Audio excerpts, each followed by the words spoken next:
ನಾವು ಪ್ರತಿ ಸಲನೂ ಏನ್ಪಂತಂದ್ರೆ ಮಾತಾಡುವಾಗ ಬಹುತೇಕ ಜನ ಶಾಸಕರು 3 ಜನ 3 ಸಲ 4 ಸಲ 5 ಸಲ 6 ಸಲ 7 ಸಲ 8 ಸಲ MLA ಆಗಿ ಮಂತ್ರಿ ಆಗಿ ಓದೋರು ಏನ್ಪಂತಂದ್ರೆ ಬೇರೆ ದಕ್ಷಿಣಕ್ಕೋ ಉತ್ತರಕ್ಕೋ ಅಂತ ತಿಳ್ಕೊಂಡು ತುಲನೆ ಮಾಡ್ತಾರೆ. ನೀವಿರಕಲ್ಕೆ ಏನ್ ಮಾಡಿದ್ರಿ? ನಾನು ಎಲ್ಲ ಪಕ್ಷದವ್ರು ಕೇಳ್ತೀನಿ ಅಧ್ಯಕ್ಷ. ಇವತ್ತು ಪ್ರತಿ ಸಲ ಇಲ್ಲಿ ಚರ್ಚೆ ಮಾಡುವಾಗ ಮೈಸೂರು ರಾಜರು ಮಾಡಿದ್ರು, ದಕ್ಷಿಣಕ್ಕೆ ಹಂಗಾಯ್ತು, ದಕ್ಷಿಣಕ್ಕೆ PHC ಹಂಗಿದೆ, ದಕ್ಷಿಣಕ್ಕೆ ಶಾಲೆಗಳು ಹಂಗಿದೆ, ದಕ್ಷಿಣಕ್ಕೆ ಅಂತಂದ್ರೆ ಫ್ಯಾಕ್ಟ್ರಿಗಳಿದೆ, IT ಇದೆ. ಮತ್ತೆ 40-50 ವರ್ಷದಿಂದ ಎಲ್ಲ ಪಕ್ಷದವರು ಇಲ್ಲಿಂದ ಮುಖ್ಯಮಂತ್ರಿಗಳು ಆದ್ರಿ, ಉಪಮುಖ್ಯಮಂತ್ರಿಗಳು ಆದ್ರಿ, ಹಳ್ಳಿಲಿಂದ ಡೆಲ್ಲಿ ತರ ಹೋದ್ರಿ, 6 7 7 8 ಸಲ ಏನಂದ್ರೆ ಮಂತ್ರಿಗಳಾದವರು ಇವತ್ತೇನ್ಪಂದ್ರೆ ಇಲ್ಲಿ ನಮ್ಮಂತವ್ರ ಮುಂದೆ ನಿಂತ ಏನಂದ್ರೆ ನೀವು ಕಾಗದ ಪತ್ರಗಳು ಇಟ್ಕೊಂಡು ಭಾಷಣ ಮಾಡ್ತೀರಿ ಅಂದ್ರೆ ನಾವೇನ್ ಮಾಡ್ಬೇಕೀಗ? ಇದು ನಮಗೆ ನಾಚಿಕೆ ಬರ್ತಕ್ಕಂಥದ್ದು ಅಧ್ಯಕ್ಷರೇ. ನಾವು ಪ್ರತಿ ಸಲನೂ ಏನಂತಂದ್ರೆ ಬೇರೆಯವರಿಗೆ ತುಲನೆ ಮಾಡೋದಲ್ಲ, ನಮ್ಮ ಭಾಗಕ್ಕೆ ಅಭಿವೃದ್ಧಿ ಮಾಡ್ತಕ್ಕಂಥ ಜವಾಬ್ದಾರಿ ಹೊತ್ತಕ್ಕಂಥವ್ರು ನೀವು ಮಾಡದೇ ಇರ್ತಕ್ಕಂಥದ್ದೇ ಇವತ್ತು ಜನ ನಮ್ಮನ್ನು ಕ್ಯಾಕರಿಸಿ ಹೋಗ್ತಾ ಇದ್ದಾರೆ. ಇವತ್ತು ಪ್ರತಿ ಸಲ ಅಧ್ಯಕ್ಷರೇ, ಈಗ ನಾನು ಒಂದನ್ನ ಸೌದಿ ಅಣ್ಣವ್ರದ್ದು ನಾನೊಂದು ಪ್ರಸ್ತಾಪ ಮಾಡ್ಬೇಕು. 3 ವರ್ಷ ಆಯ್ತು ಅವ್ರ ಭಾಷಣ ಕೇಳ್ತಾ ಇದ್ದೆ. 3 ವರ್ಷದಿಂದನೇ ಅಂತಂದ್ರೆ ಅದು ಕಾಟ ಅಂತ ಹೇಳ್ತಾರೆ. ಈ ಸಲ ಅದು ಇದು ಹೇಳಿಲ್ಲ, ಕಬ್ಬು ದಾಟದ ಒಂದು ಬ್ರಿಡ್ಜ್ ಹೇಳಿಲ್ಲ, 2 ವರ್ಷ ಹೇಳಿದ್ರಿ ಜಮಖಂಡಿ ತಾಲೂಕದ. ಸರ್ ಅನೇಕ ಸಲ ನಾನು ರಾಯರೆಡ್ಡಿ ಅವ್ರದ್ದು ಕಳೆದ ಸಲ ಭಾಷಣ ಮಾಡಿರ್ತಕ್ಕಂಥದ್ದು ಪಾಯಿಂಟ್ ಬರ್ಕೊಂಡಿದ್ದೀನಿ ಸರ್. ಈ ಸಲ ಸರ್ ಅವ್ರು ಹಿರಿಯರು ಏನ್ಪಂತವ್ರು ಈ ರೀತಿ ಮಾಡಿದ್ರೆ ನಾವೇನ್ ಮಾಡ್ಬೇಕಂತ. ಕಳೆದ ಸಲ ಏನೇನು ರಾಯರೆಡ್ಡಿ ಅವ್ರು ಮಾತಾಡಿದ್ದಾರೆ ಸರ್, ಈ ಸಲ ಅದೇ ಸೇಮ್ ಹೇಳಿದ್ದಾರೆ ಸರ್. ನೀವು 6 ಸಲ ಈ ಕಡೆ ಇದ್ದವ್ರು ಈ ಕಡೆ ಇದ್ದಾರೆ, ಯಾವ್ದು ಪಾರ್ಟಿಗೆ ಹೇಳಂಗಿಲ್ಲ ಸರ್.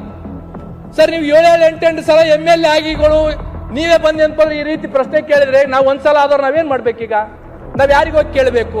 ಅದಕ್ಕೆ ಅಧ್ಯಕ್ಷರೇ, ಒಂದು ಏನಂದ್ರೆ ನಾವು ಆಯ್ಕೆ ಮಾಡಿ ಕಳಿಸಿರ್ತಕ್ಕಂಥ ಜನನ ಬದಲಾವಣೆ ಆಗ್ಬೇಕಿಲ್ಲ ನಾವ ಬದಲಾವಣೆ ಆಗ್ಬೇಕಾಗ್ತದೆ. ನಮ್ ಜನ ಹಂಗೆ ಇದ್ದಾರೆ, ಯಾರು ಕೆಲಸ ಮಾಡ್ತಾರ ಅವ್ರಿಗೆ ಮಾಡಂಗಿಲ್ಲ. ಯಾವನೊಬ್ಬ ಜಾತಿ ಅಂತ ತಿಳ್ಕೊಂಡು ಬಂದ್ ಹೇಳ್ತಾನೆ, ಯಾವನೊಬ್ಬ ದುಡ್ಡು ಅಂತ ತಿಳ್ಕೊಂಡು ಬಂದ್ ಹೇಳ್ತಾನೆ, ಎಲೆಕ್ಷನ್ ಬಂದು ಡೋಂಗಿತನ ಮಾಡ್ತಾರ ಅಂತವ್ರು ಓಟ್ ಹಾಕಿದ್ರೆ ಇಂದ ಬಾಯಿಗೆ ಬಂದಂಗ ನಮ್ ಬೈಸ್ಬಿಡ್ತಾರೆ. ನಾವು ಪ್ರತಿ ಸಲನೂ ಏನಂತಂದ್ರೆ ಮಾತಾಡುವಾಗ ಬಹುತೇಕ ಜನ ಶಾಸಕರು 3 ಜನ 3 ಸಲ 4 ಸಲ 5 ಸಲ 6 ಸಲ 7 ಸಲ 8 ಸಲ MLA ಆಗಿ ಮಂತ್ರಿ ಆಗಿ ಓದೋರು ಏನಂತಂದ್ರೆ ಬೇರೆ ದಕ್ಷಿಣಕ್ಕೋ ಉತ್ತರಕ್ಕೋ ಅಂತ ತಿಳ್ಕೊಂಡು ತುಲನೆ ಮಾಡ್ತಾರೆ. ನೀವಿರಕಲ್ಕೆ ಏನ್ ಮಾಡಿದ್ರಿ? ನಾನು ಎಲ್ಲ ಪಕ್ಷದವ್ರು ಕೇಳ್ತೀನಿ ಅಧ್ಯಕ್ಷ. ಇವತ್ತು ಪ್ರತಿ ಸಲ ಇಲ್ಲಿ ಚರ್ಚೆ ಮಾಡುವಾಗ ಮೈಸೂರು ರಾಜರು ಮಾಡಿದ್ರು, ದಕ್ಷಿಣಕ್ಕೆ ಹಂಗಾಯ್ತು, ದಕ್ಷಿಣಕ್ಕೆ PHC ಹಂಗಿದೆ, ದಕ್ಷಿಣಕ್ಕೆ ಶಾಲೆಗಳು ಹಂಗಿದೆ, ದಕ್ಷಿಣಕ್ಕೆ ಅಂತಂದ್ರೆ ಫ್ಯಾಕ್ಟ್ರಿಗಳಿದೆ, IT ಇದೆ. ಮತ್ತೆ 40-50 ವರ್ಷದಿಂದ ಎಲ್ಲ ಪಕ್ಷದವರು ಇಲ್ಲಿಂದ ಮುಖ್ಯಮಂತ್ರಿಗಳು ಆದ್ರಿ, ಉಪಮುಖ್ಯಮಂತ್ರಿಗಳು ಆದ್ರಿ, ಹಳ್ಳಿಲಿಂದ ಡೆಲ್ಲಿ ತರ ಹೋದ್ರಿ, 6 7 7 8 ಸಲ ಏನಂದ್ರೆ ಮಂತ್ರಿಗಳಾದವರು ಇವತ್ತೇನ್ಪಂದ್ರೆ ಇಲ್ಲಿ ನಮ್ಮಂತವ್ರ ಮುಂದೆ ನಿಂತ ಏನಂದ್ರೆ ನೀವು ಕಾಗದ ಪತ್ರಗಳು ಇಟ್ಕೊಂಡು ಭಾಷಣ ಮಾಡ್ತೀರಿ ಅಂದ್ರೆ ನಾವೇನ್ ಮಾಡ್ಬೇಕೀಗ? ಇದು ನಮಗೆ ನಾಚಿಕೆ ಬರ್ತಕ್ಕಂಥದ್ದು ಅಧ್ಯಕ್ಷರೇ. ನಾವು ಪ್ರತಿ ಸಲನೂ ಏನಂತಂದ್ರೆ ಬೇರೆಯವರಿಗೆ ತುಲನೆ ಮಾಡೋದಲ್ಲ, ನಮ್ಮ ಭಾಗಕ್ಕೆ ಅಭಿವೃದ್ಧಿ ಮಾಡ್ತಕ್ಕಂಥ ಜವಾಬ್ದಾರಿ ಹೊತ್ತಕ್ಕಂಥವ್ರು ನೀವು ಮಾಡದೇ ಇರ್ತಕ್ಕಂಥದ್ದೇ ಇವತ್ತು ಜನ ನಮ್ಮನ್ನು ಕ್ಯಾಕರಿಸಿ ಹೋಗ್ತಾ ಇದ್ದಾರೆ. ಇವತ್ತು ಪ್ರತಿ ಸಲ ಅಧ್ಯಕ್ಷರೇ, ಈಗ ನಾನು ಒಂದನ್ನ ಸೌದಿ ಅಣ್ಣವ್ರದ್ದು ನಾನೊಂದು ಪ್ರಸ್ತಾಪ ಮಾಡ್ಬೇಕು. 3 ವರ್ಷ ಆಯ್ತು ಅವ್ರ ಭಾಷಣ ಕೇಳ್ತಾ ಇದ್ದೆ. 3 ವರ್ಷದಿಂದನೇ ಅಂತಂದ್ರೆ ಅದು ಕಾಟ ಅಂತ ಹೇಳ್ತಾರೆ.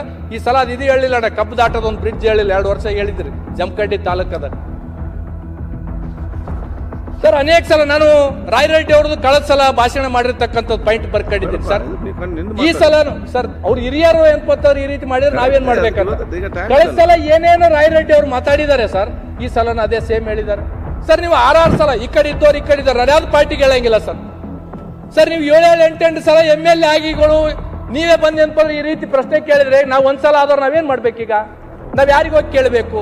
ಅದಕ್ಕೆ ಅಧ್ಯಕ್ಷರೇ, ಒಂದು ಏನಂದ್ರೆ ನಾವು ಆಯ್ಕೆ ಮಾಡಿ ಕಳಿಸಿರ್ತಕ್ಕಂಥ ಜನನ ಬದಲಾವಣೆ ಆಗ್ಬೇಕಿಲ್ಲ ನಾವ ಬದಲಾವಣೆ ಆಗ್ಬೇಕಾಗ್ತದೆ. ನಮ್ ಜನ ಹಂಗೆ ಇದ್ದಾರೆ, ಯಾರು ಕೆಲಸ ಮಾಡ್ತಾರ ಅವ್ರಿಗೆ ಮಾಡಂಗಿಲ್ಲ. ಯಾವನೊಬ್ಬ ಜಾತಿ ಅಂತ ತಿಳ್ಕೊಂಡು ಬಂದ್ ಹೇಳ್ತಾನೆ, ಯಾವನೊಬ್ಬ ದುಡ್ಡು ಅಂತ ತಿಳ್ಕೊಂಡು ಬಂದ್ ಹೇಳ್ತಾನೆ, ಎಲೆಕ್ಷನ್ ಬಂದು ಡೋಂಗಿತನ ಮಾಡ್ತಾರ ಅಂತವ್ರು ಓಟ್ ಹಾಕಿದ್ರೆ ಇಂದ ಬಾಯಿಗೆ ಬಂದಂಗ ನಮ್ ಬೈಸ್ಬಿಡ್ತಾರೆ.